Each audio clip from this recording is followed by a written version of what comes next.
going to like it. So I'm going to start talking about where and how. This started when we were over in Africa. We had flown about a dozen days, something like that. I was the 8th Air Force in that time, believe it or not. But anyhow, we got a visitor one day from two guys from the headquarters. They were coming up there and they wanted transportation down to Gibraltar. And we were the only way to do it. We put the two of them in two of our B-17s and we flew them down to Gibraltar. That's okay. They went over into North Africa where they parlayed with the French about not resisting the invasion we were going to make in North Africa. It was that early in the war. The French haven't changed a bit. We gave them $2 million in gold, and they did not resist the invasion. And anyway, the way back from the Gibraltar was without a doubt the worst navigation trip I have ever in my life been into. It was one front after another, about 6 fronts between Gibraltar and England. And I'm above the clouds, and all of a sudden we break out and we're like, go coast up around England. And Tibbetts calls me and he says, Dutch, you know where the hell you are? I says, no. And he says, you think you know where you are? I said, well, I hope I know where I'm at. This sort of thing. He says, well, what's that island down there anyway? There's an island down below this. And he says, that's not one of the Channel Islands, is it? And I says, nah, that's not one of the Channel Islands. He said, well, he turned around to Mark Clark and says, we'll go down and circle it. He said, if it's one of the Channel Islands, they'll start shooting at us. Then we'll know where we're at. A hard way to find out. That trip then from that point into our field, how many of you remember, you guys are doing it in the 8th Air Force, how many of you remember a thing that the RAF had for QDM? You contacted this radio station and they gave you a heading to fly to get back to your base. I never used a damn phone. I didn't trust it. My radio operator takes it upon himself to suddenly get one of them, and it says, I'm going at 180 degrees the wrong direction. Now, I stop and think about it a minute, and I think, you know, if he's right and I'm wrong, we're flying into Germany, and the damn Germans are shooting at us. That's not right. But if I'm right and he's wrong, we're going to end up out in the middle of the Atlantic Ocean without any fuel. That's not a very good idea either. So anyhow, we went into our base. 2 days later, we had 2 guys from the RAF down there to apologize for me, forgive me a wrong duty. That's okay. We went on. Now we get to the part with Eisenhower. A week later, we get these guys back again. This time we're to take Eisenhower's entire staff from England down to North Africa to command the North African invasion. This is the day before we even invaded North Africa. Eisenhower and I all come out there. Eisenhower's there, Doolittle is there, Duncan is there, all generals. More generals they can shake a stick at. They divide themselves up between 6 of our airplanes. The weather is horrible. I can't even see the the wings that worked their B-27, B-17. And I thought that, I was pacing up and down, he's careless and all that sort of stuff. And he says, Lieutenant, can't we get take off? And the thing about her and Galen, I always remember, there was a big old church steeple sitting off about 15 degrees off the runway. And I says, I don't want to tangle with that or anything of that type. So I tell Eisenhower, I says, well, General, I don't want to wrap a two-star general around that church steeple out there. And he says, well, I got to get down there and everything else. So he finally paces back and forth from north. Finally he stops me again. He says, if I were alone, would you take off the house with me alone? And I said, General, if you were alone, we'd be gone already. And he says, well, then let's go. I got a war to fight down there. And we took him down there to command the North African invasion. We flew to Gibraltar. You all want to know what happened to those 6 airplanes down there. And I'll tell you.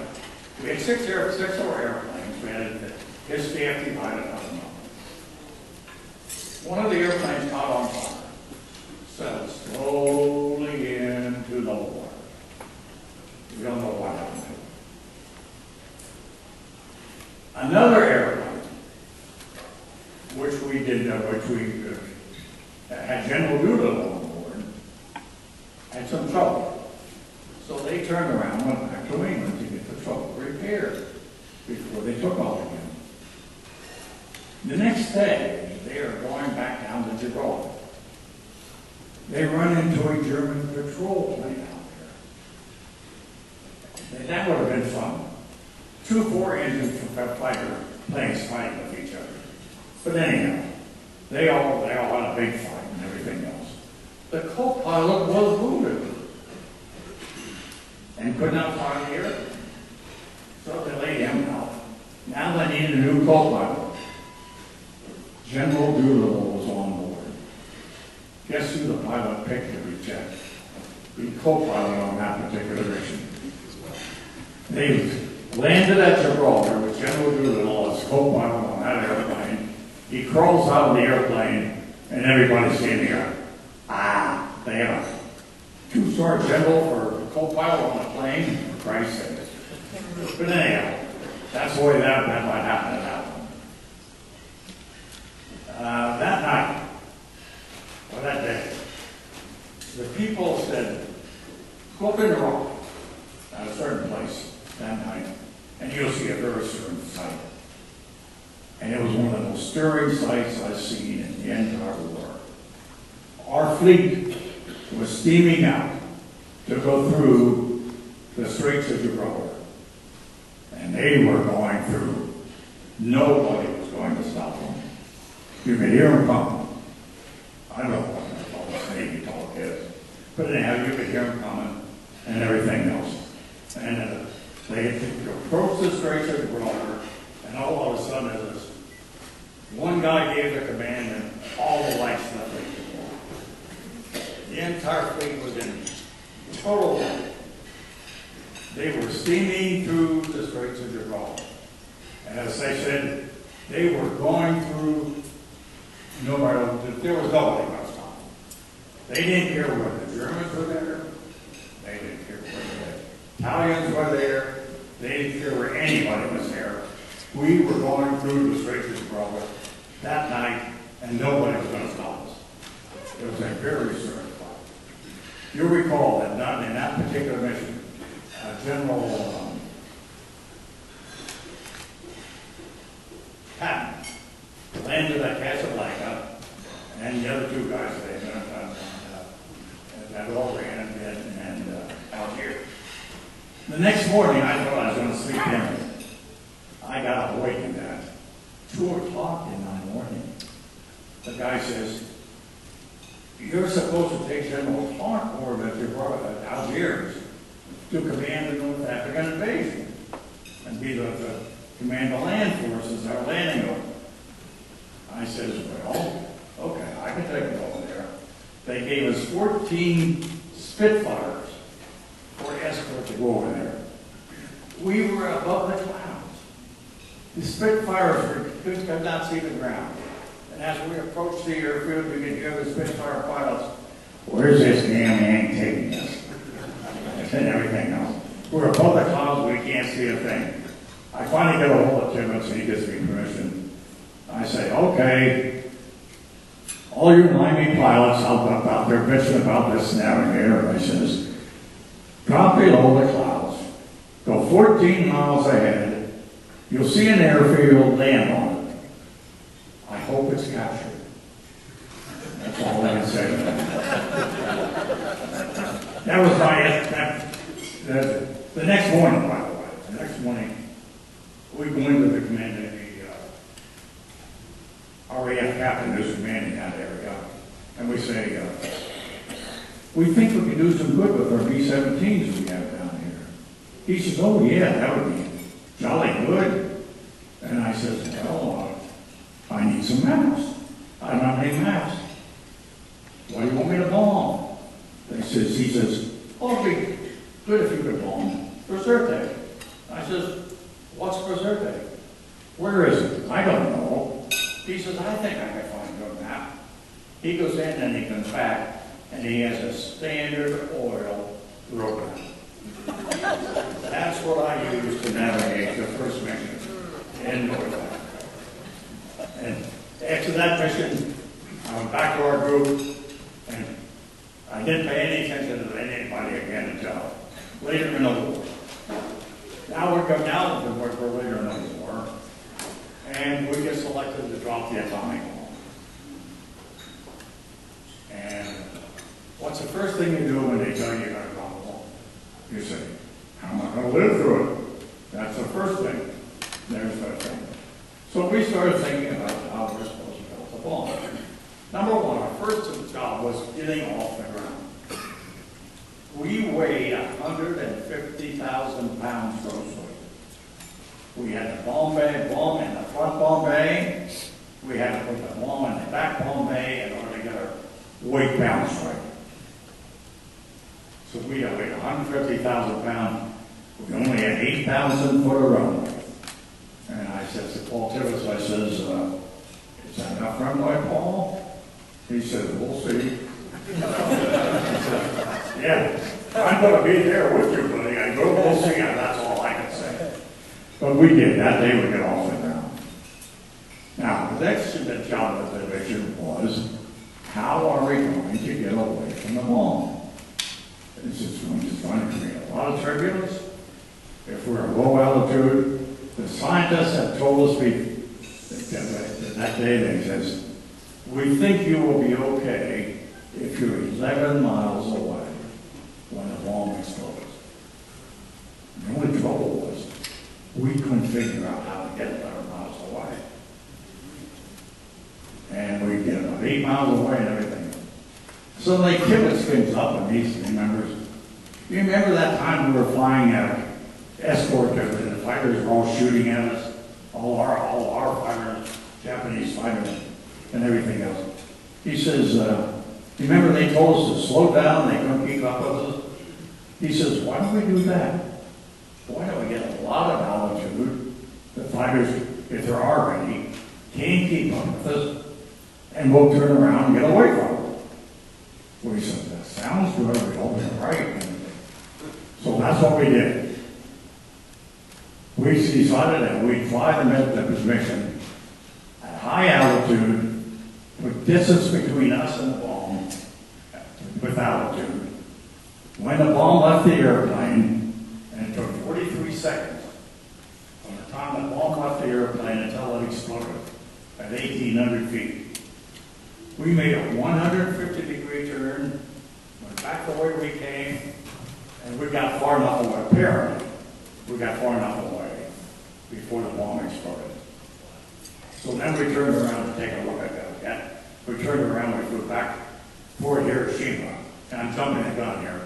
But when we get back to Hiroshima, we could see nothing except debris and stuff that was tossed up by the bomb, with some fires out on the south side. and everything else. Okay, now that's what we did. Now, we had two different bombs over there. You don't know, but we had two different bombs over there. We dropped the only uranium-235 bomb ever dropped in war. We dropped it on Hiroshima. We used all the uranium-235 made at Oak Ridge, Tennessee, up until that time in our one bomb. We could not have dropped another bomb if we had wanted to.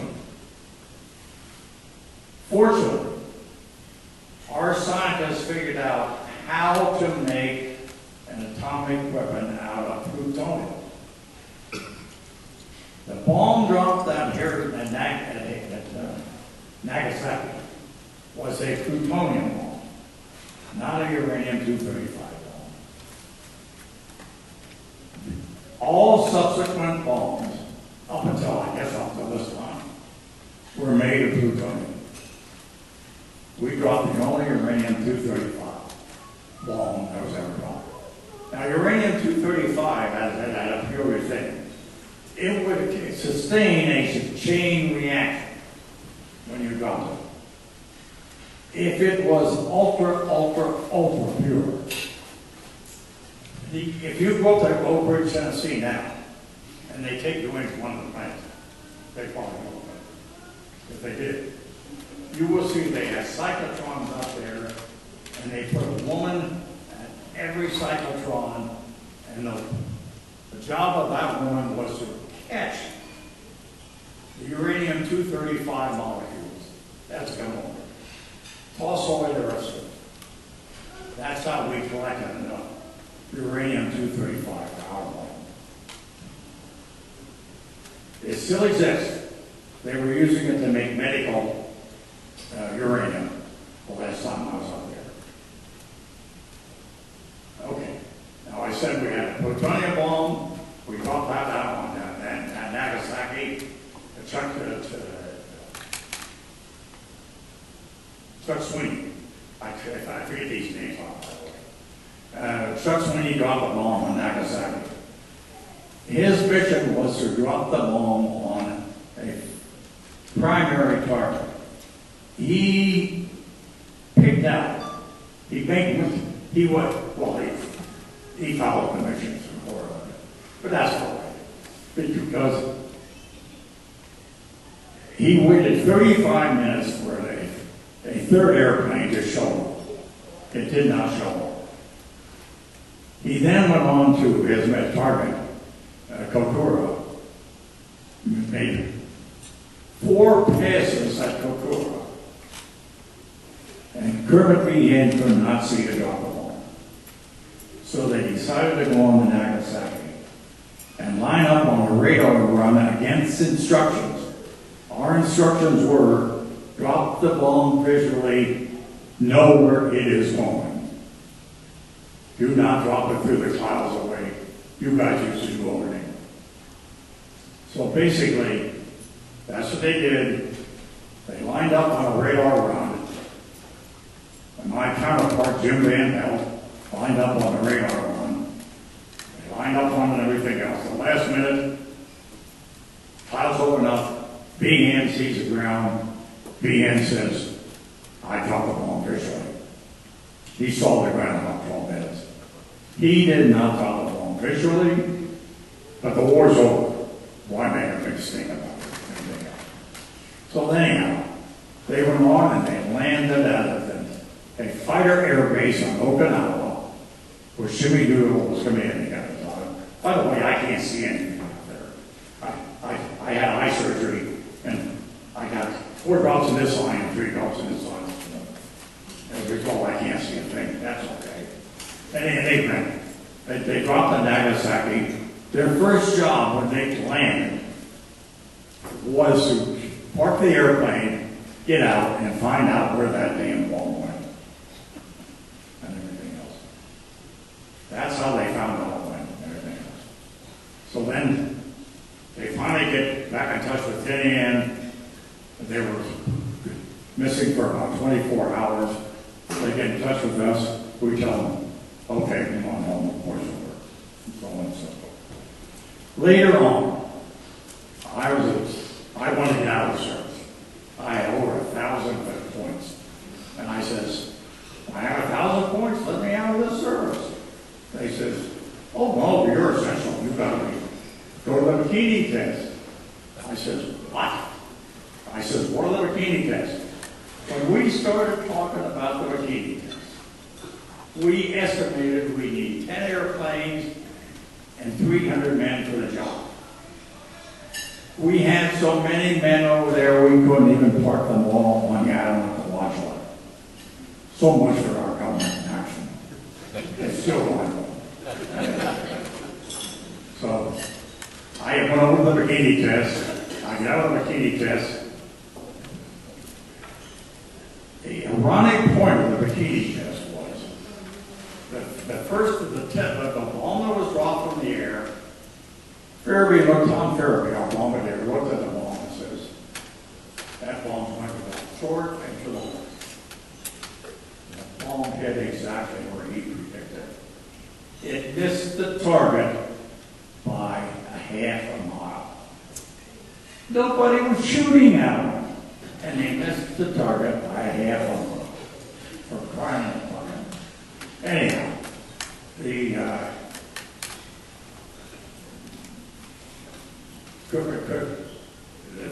go on and everything else. Let me just say to you, I went up in Nagasaki after. We wanted to get the scientists in here to find out what had happened in the longest explosion.